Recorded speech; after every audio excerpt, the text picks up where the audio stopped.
Chambers, and I want y'all to check out Jay Calderon Boxing on YouTube. What's up, y'all? It's Jay Calderon, Stand Clear Entertainment, and we're about to get into this week's boxing talk. Over the past weekend, we had two very big fights from Madison Square Garden, New York City. Yours truly, Jay Calderon, was on the scene for one of the biggest upsets of 2017, when pound for pound, 4-division world champion Roman Chocolatito Gonzalez took a major loss against former world champion from Thailand, Rungvisai. Now, this was a fight that was a hell of a fight. From beginning to end, these guys went to war. In the first round, we saw Roman Gonzalez hit the canvas with a perfectly placed body shot from the challenger. But Roman came back in the second round looking very strong. The first half of the fight, I saw Roman just really dominating with precision. I was sitting there in amazement because I've never seen a fighter live with such greatness, the way he puts his punches together. This guy was like a non-stop machine.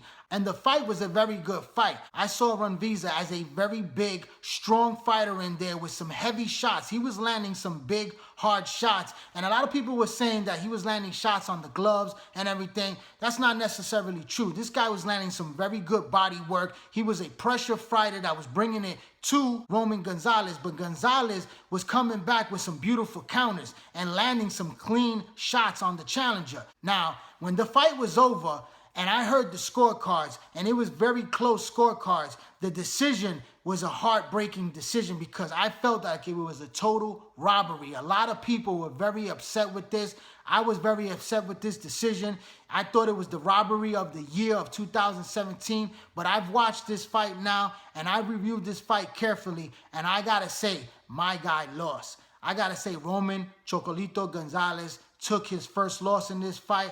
I scored the fight over 7 rounds to 5 for the Thailand challenger. I mean, it was a close fight, but it was a fight where the knockdown was a factor. I know there was points deducted because of the amount of headbutts that Rungvisai was hitting Roman Gonzalez with that opened up 2 cuts on his eye and on his head. There was a massive amount of blood that was pouring all over the face of Chocolatito, and that might have been a problem for him in this fight. And also the fact that he didn't have his trainer for the first time in his corner that just recently passed. I think Roman looked like a different fighter in this fight. He didn't look 100%. And in the second half of this fight, when I watched it on TV versus watching it live, I saw that Roman slowed down a little bit in the second half of the fight. And I saw more rounds won by Rungvisai until the final round where Chocolatito really poured it on, and this guy was basically running away from Chocolatito to try to win this fight on points because he didn't want to get knocked out. Chocolatito was landing some good shots, but both men showed tremendous chin. I truly believe that this weight class of 115 pounds is not for Roman Gonzalez. He needs to go back down to 112 pounds because I think that is his best weight. I felt that in his last fight against Carlos Cuevas, that fight he lost as well. I think these guys are just too big for Roman Gonzalez. He's fought some very good fighters on his resume, and he's been very successful. But this was a tough loss for him, a major upset, and where does he go from here? He's still a young man. He still has enough left in the tank to become a world champion once again, but I just feel like he should be fighting at 112 pounds. He's a great fighter, and I can't wait to see him again. He's already proven a lot in his career. If he decides to walk away, this man is a future Hall of Famer. Now, moving along to the main event. This was a fight of a much anticipated showdown between 2 of the top middleweights at 160 pounds. And it did live up to the hype, and it surprised many. A lot of people felt that Daniel Jacobs would get knocked out in the later rounds of this fight, including myself. This man, he did exactly what I said that he needed to do in order to be somewhat successful in this fight, and that was to box. I knew that he was not going to come out fast-paced and come out trying to knock out Triple G in the first round like he did against Kid Chocolate. I knew that he would take a much safer approach and try to outbox his man, and that's exactly what he did.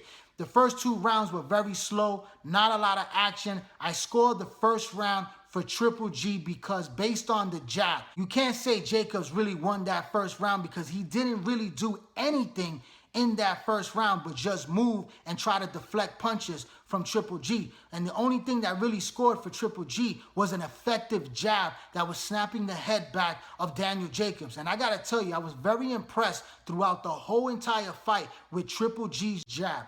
His jab was on point the whole entire fight. It was landing at will, and Triple G got to land some other good shots. The uppercut got in there, some other good hooks, was able to land some good body work as well, got in. Triple G didn't do that great against cutting the ring against Daniel Jacobs. Jacobs had a perfect blueprint and a game plan in this fight to just move and score punches. He had the faster hands in there, and I said before in my previous videos that Jacobs has the fastest hands that Triple G has ever been in the ring with, and it showed in this fight. He was able to score those punches and land some good flashy shots on Triple G. He had that good punching power, and Triple G showed the chin that he has. Even though Jacobs, I had him up the first 3 rounds, I had it 2-1. In the 4th round, Jacobs was dropped by a very good shot.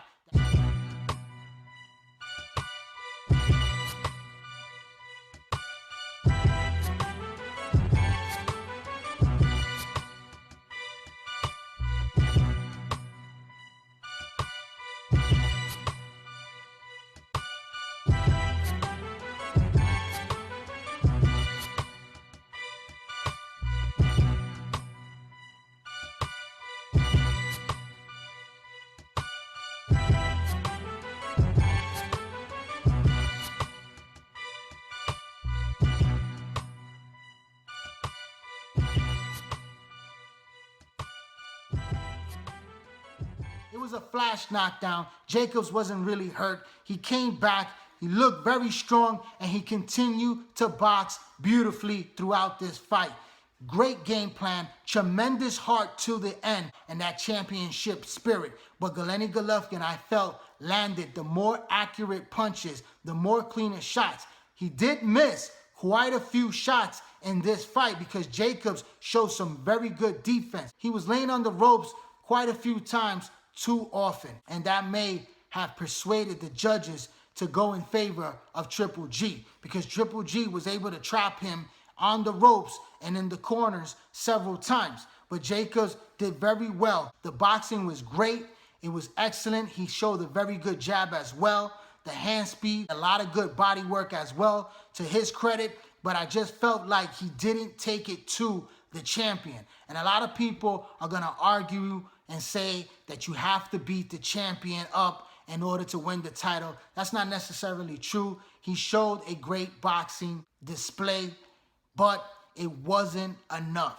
He matched Triple G, but he didn't take it to Triple G in order to rip the title. It was a very, very close decision, and you can argue that it could have been a draw, and I think that the extra point for the knockdown was the deciding factor in this fight. Like I said, I didn't think Daniel Jacobs did enough to win, but he definitely did enough to earn a draw in this fight because it was that close of a fight. But the 1-point knockdown was the deciding factor. If that knockdown was not in place, this fight would definitely have been a draw in my book. I would love to see a rematch. You know, I'm from Brooklyn. I like Daniel Jacobs. He has a great story behind him. And also, I'm a Triple G fan. I've been a Triple G fan before the hype even started. This guy is a very good fighter and definitely the king of the middleweight division. He has a lot of opportunities on the table for him. Business-wise, you want to look at the factor that a Canelo Alvarez fight is a big money fight and is a super fight in the middleweight division. Canelo has to face Julio Cesar Chavez Jr., which I don't think is a walk in the park, but it's a fight that he should be able to win against the guy that's a lesser skilled fighter. But Chavez is a very big fighter, and it's going to be a height and weight advantage over Canelo Alvarez. We'll see how Chavez does in this fight with more dedication in his training camp. But I look forward to that fight, and yours truly will be in Las Vegas for that one as well. So a fight between Triple G and Canelo Alvarez is the fight that boxing fans really want the most. The most intriguing matchup because of the style matchup. A lot of people might feel now that Canelo Alvarez will definitely beat Triple G after his last two performances against Kell Brook and now against Daniel Jacobs. Did his stock drop? I don't think so. Styles make fights, and we knew this before going in.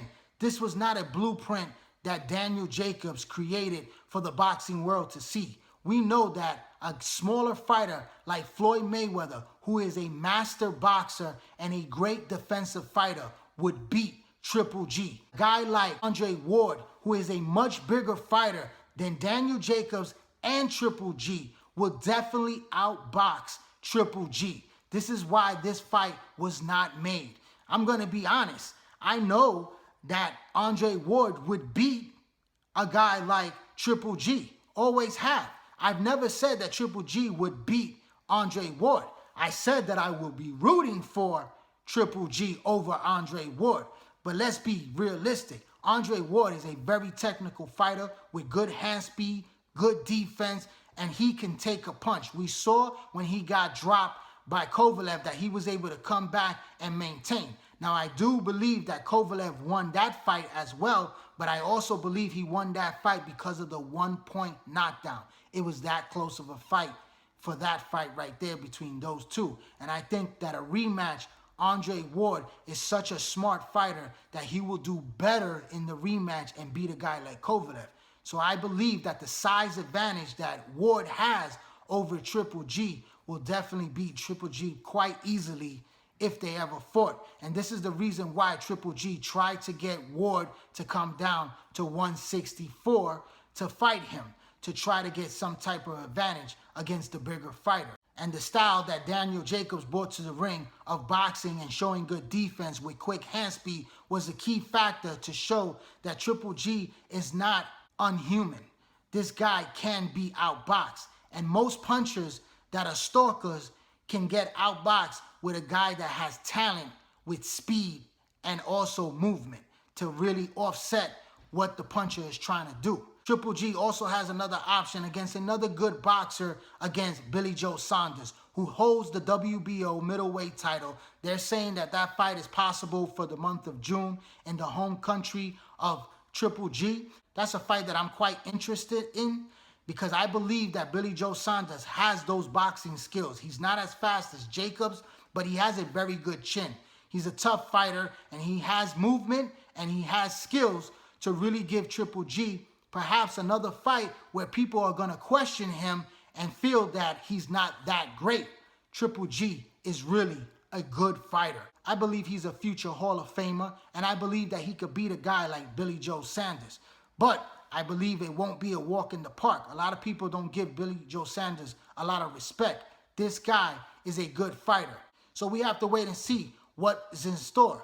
Is a rematch necessary right now for Daniel Jacobs? I would like to see it, but I think that he'll most likely face a guy like Andy Lee, who also fought on the undercard, and that will be a very good matchup to stay busy while Triple G tries to clean out the division, gain the other title from Billy Joe Saunders, and get his super fight with Canelo Alvarez. And if he's successful, that fight is going to be so much bigger because some people feel that Daniel Jacobs won this fight.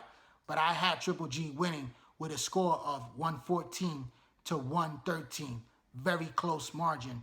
My hat's off to Triple G. My hat's off to Daniel Jacobs for a great performance. It was a great night of boxing. But that's my final recap on the fights that took place. I want to thank everyone that has tuned into this video. Please subscribe to J. Calderon. It's very important. Support the movement. Put your email information in so you get all my notifications when I drop a new video. Also, follow me on Twitter at J. Calderon Boxing. And also follow me on Instagram and join that Facebook boxing group page, J. Calderon Boxing Talk. I'm J. Calderon, Stand Clear Entertainment. Thanks for your support. Keep watching and please subscribe.